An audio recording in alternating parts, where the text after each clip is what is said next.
Il était une fois un groupe d'humains extraordinaires. Ces humains ont créé des objets très utiles, des couteaux, des habits. D'autres humains ont également créé des objets, des vases, des statues. Les uns voulant les objets des autres, ils auraient pu se faire la guerre, mais ils ont choisi l'intelligence. Ils ont choisi de s'échanger les objets. Tout semblait donc bien organisé dans ce monde. Mais parfois, on voulait échanger un silex contre un vase, mais le propriétaire du vase n'avait pas besoin de silex.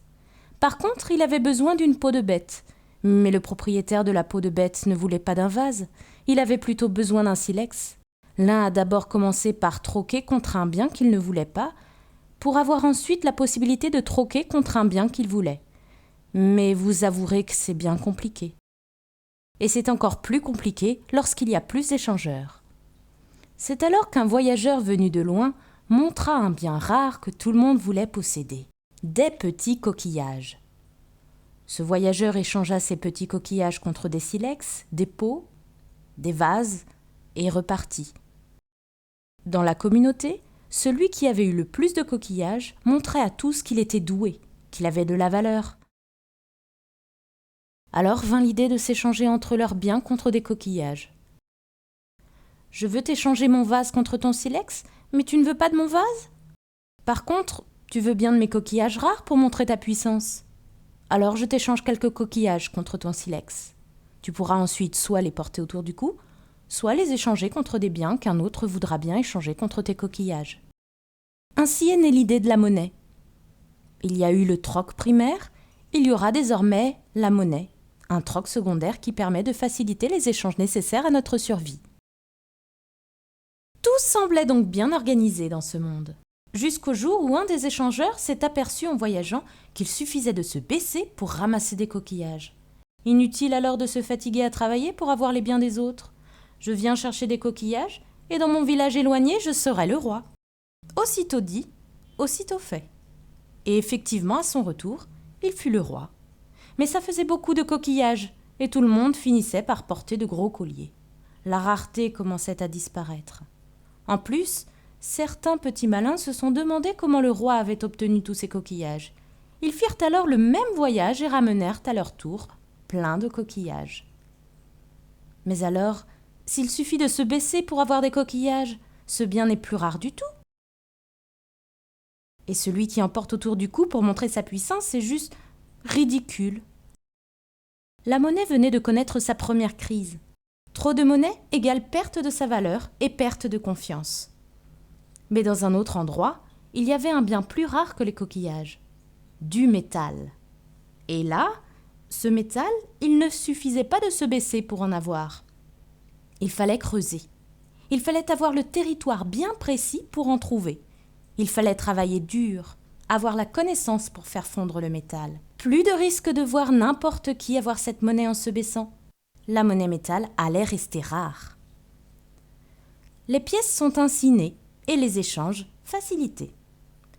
Certains métaux sont plus rares que d'autres. Ce sont donc les pièces fabriquées dans les métaux les plus rares qui valent les plus cher et permettent de troquer le plus de choses. La rareté est toujours le maître mot. Tout semblait donc bien organisé dans ce monde.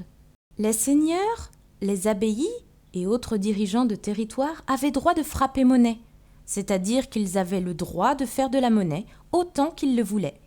Chacun créait sa propre monnaie locale. Cela permettait de garder le contrôle sur ceux qui s'échangeaient, mais cela freinait beaucoup les échanges entre régions si la monnaie du voisin n'était pas acceptée. Il fallait alors utiliser les services de changeurs qui prenaient leur pourcentage au passage. Toutes ces ponctions de change sur les monnaies épuisaient le système, empêchaient de réunir de grosses sommes pour payer de gros travaux et facilitaient les malversations des différents créateurs de monnaie. Entraînant un manque de confiance pour les voyageurs, toutes ces monnaies locales repliaient le monde sur lui-même. Les monnaies nationales ont donc été créées. Tout semblait donc bien organisé dans ce monde.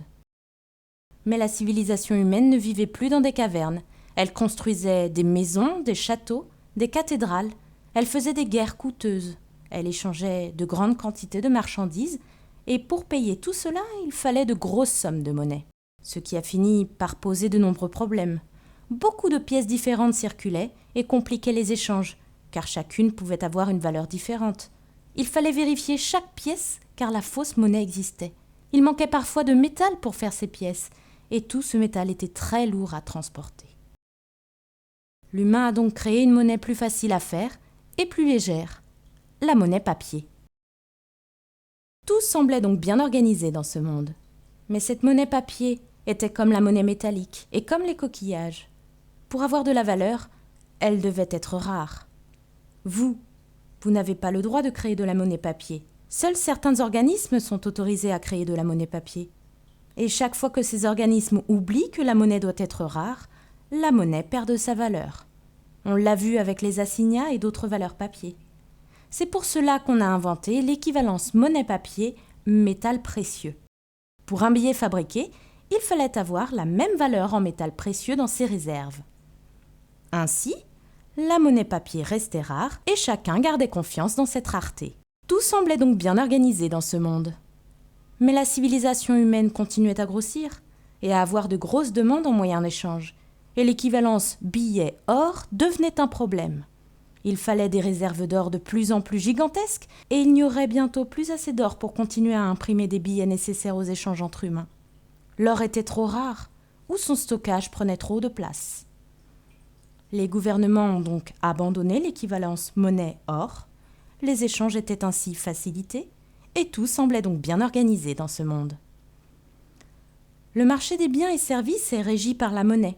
Et la monnaie est régie par le marché de l'offre et de la demande. Lorsqu'une monnaie n'intéresse personne pour ses échanges, ou lorsqu'une monnaie perd la confiance de ses utilisateurs, elle perd de sa valeur. Lorsqu'une monnaie continue à être demandée, à maintenir une confiance, sa valeur est importante. La rareté d'une monnaie est maintenue par l'offre et la demande. Mais la valeur de la monnaie étant basée sur l'offre et la demande, immanquablement la spéculation mettait à mal certaines monnaies, et cette instabilité générait de gros problèmes d'échange. Prix élevé des produits importés, des matières premières, dumping injuste des exportations, guerre économique entre pays. Fixer la valeur de plein de monnaies différentes devenait en Europe un gros problème. L'Europe a donc créé une monnaie unique pour éviter les magouilleurs, les spéculateurs. Tout semblait donc bien organisé dans ce monde. Parallèlement, les frontières commençaient à tomber, toujours pour éviter les guerres ouvertes, les dirigeants préférant les batailles économiques aux guerres avec chars et missiles. La monnaie devant circuler rapidement pour faciliter les échanges, elle s'appuyait de plus en plus sur la technologie informatique et est devenue de plus en plus électronique. La monnaie devient de plus en plus de simples lignes d'écriture informatique dans des livres de comptes bancaires. Tout semblait donc bien organisé dans ce monde. Mais le monde, la planète, arrive à saturation. Tout le monde est en concurrence avec tout le monde. Les ressources naturelles commencent à manquer. On ne peut plus créer un emploi quelque part sans le faire disparaître ailleurs. Des localisations qui créent du travail dans un pays éloigné, mais qui créent également du chômage dans notre pays. Tous les secteurs d'activité sont en concurrence avec tous les autres secteurs d'activité.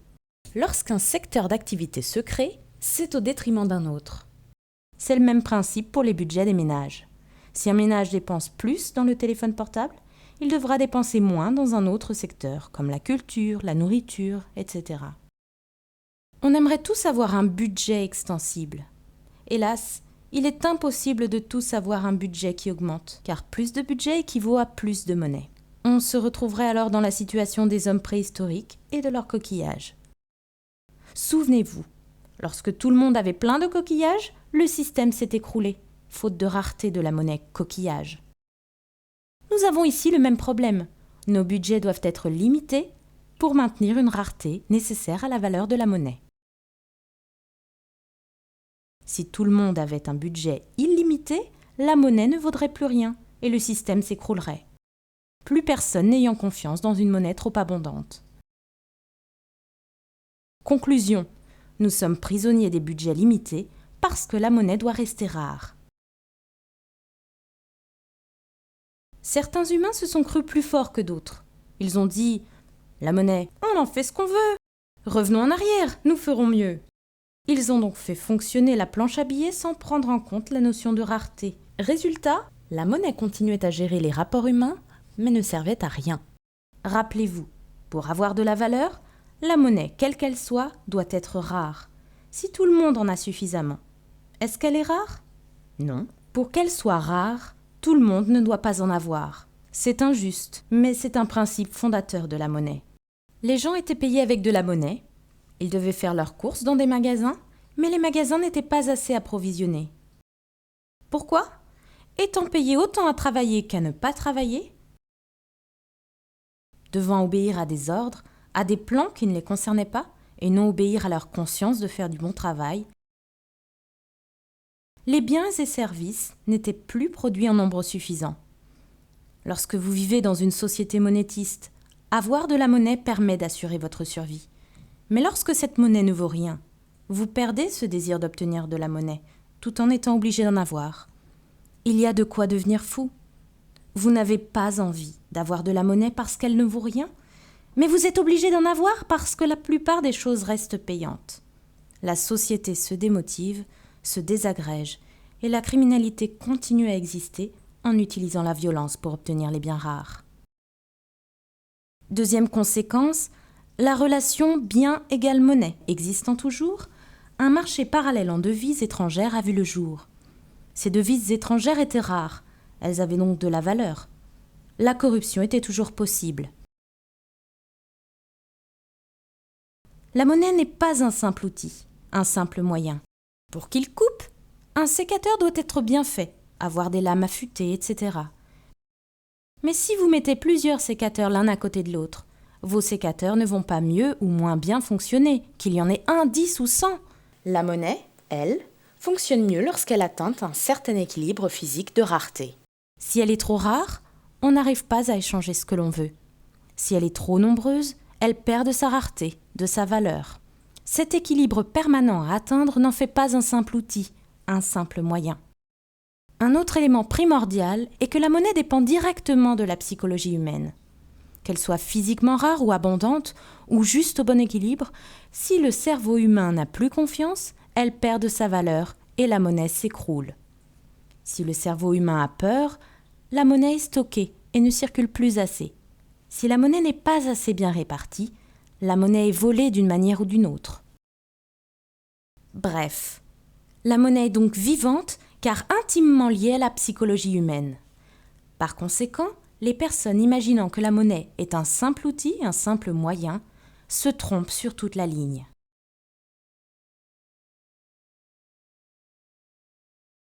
L'utopie d'une meilleure répartition ne changerait pas le problème à moyen et long terme. Si tout le monde a assez de monnaie pour payer, les prix augmentent et à nouveau les inégalités réapparaissent. Pourquoi, lorsqu'il y a une meilleure répartition de la monnaie, les prix augmentent? Les prix sont fixés suivant plusieurs principes. Le prix psychologique, c'est-à-dire le prix que vous estimez être le bon pour avoir de la qualité. Les coûts de revient, la concurrence, etc. Si vous avez un produit à vendre à 10 €, mais que tout le monde peut s'acheter et dont tout le monde a besoin, vous pouvez augmenter le prix d'1 €, peu de clients vont acheter ailleurs. Surtout que le concurrent, voyant que vous arrivez à vendre votre produit à 11 € se dira « Pourquoi n'en profiterais-je pas moi aussi en augmentant ma marge ?» Ainsi, le produit passe partout de 10 à 11 €. Le premier, voyant que les ventes ne baissent pas en augmentant sa marge, va se dire « Et si mon produit, je le vendais à 12 € ?» Et tant que les clients ont besoin de ce produit et ont les moyens d'acheter, les vendeurs auront la tentation naturelle d'augmenter leur marge. Car monnaie égale survie. Plus de monnaie égale plus de survie. Ainsi, les prix augmentent, à une vitesse plus ou moins rapide, mais ils augmentent. Et quelle que soit la somme que vous recevriez, elle n'aurait bientôt plus d'importance, mangée par l'inflation. Quant à ceux qui ont augmenté les prix, ils sont plus riches et ceux qui subissent sont plus pauvres. Il en va de même pour toute répartition de richesse monétaire. Si un grand nombre de personnes ont les moyens d'acheter, les prix augmentent jusqu'à ce que les inégalités réapparaissent et stabilisent les prix. La monnaie est arrivée au maximum de ses possibilités à travers les âges, à travers ses expérimentations. La société est en totale saturation. Pour avoir un job, il faut le prendre à un voisin et s'exposer à sa haine. polluer coûtera toujours moins cher que de ne pas polluer. Avoir une bonne éducation est réservé aux plus riches, qui veulent garder les meilleurs jobs pour leurs enfants, parce qu'il n'y a pas de bons jobs pour tous. La santé coûte de plus en plus cher, les retraites coûtent de plus en plus cher. Tout le monde a des moyens limités, car les budgets sont limités. Toujours parce que la monnaie doit être rare. Pas étonnant que notre stress augmente. La guerre économique est totale. Et pourquoi tout ça ? Parce que l'humanité est prisonnière de l'utilisation de la monnaie. Il est peut-être temps pour la race humaine de continuer son chemin, de commencer à construire la civilisation de l'après-monnaie.